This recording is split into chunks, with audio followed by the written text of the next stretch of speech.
Constables, నేను ఇంకా నిద్రపోలేదు. అలాంటప్పుడు నిద్ర లేపడానికి ఆ అలారం ఎవరు మోగించారు? సార్, అది బ్యాంక్ అలారం.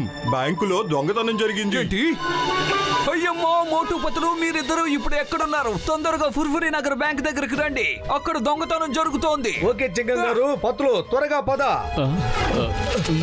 పత్రులు పైన చూడు, చెట్ల మధ్య ఎవరో పెద్ద వల బిగించేసి వెళ్లారు.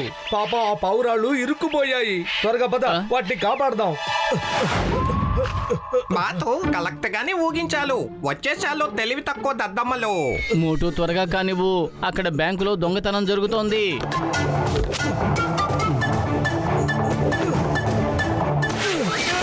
అరే పత్రులు, నేనే ఈ వలలో చిక్కుకున్నాను.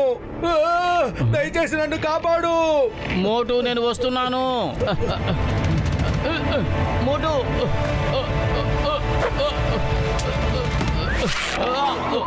ఎవరైనా హెల్ప్!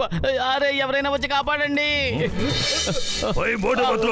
ఇంత పొద్దున్న చెట్టు మీదకి ఏం చేస్తున్నారు? బాక్సర్ అన్నయ్య, ప్లీజ్ వచ్చి మాకు హెల్ప్ చేయి. మోటు వలలో చిక్కుకుపోయాడు. చేస్తాను, ఎందుకు చేయను? అరే మీకు హెల్ప్ చేయడానికి వచ్చి నేను ఇరుక్కుపోయాను.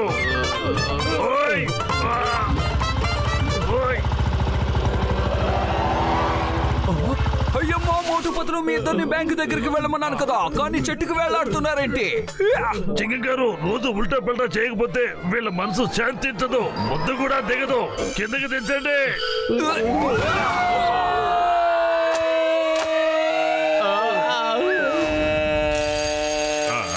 నన్ను రిసీవ్ చేసుకోవడానికి ఎవరూ రాలేదు. అంటే దీని అర్థం మోటు పతులు నేను పన్నిన వల్ల చిక్కుకున్నారన్నమాట. అరే మోటు ఎక్కడి నుంచి వచ్చాడు? మనం తీసుకున్న కోతులో మనమే పడ్డమని దీన్నే అంటారు.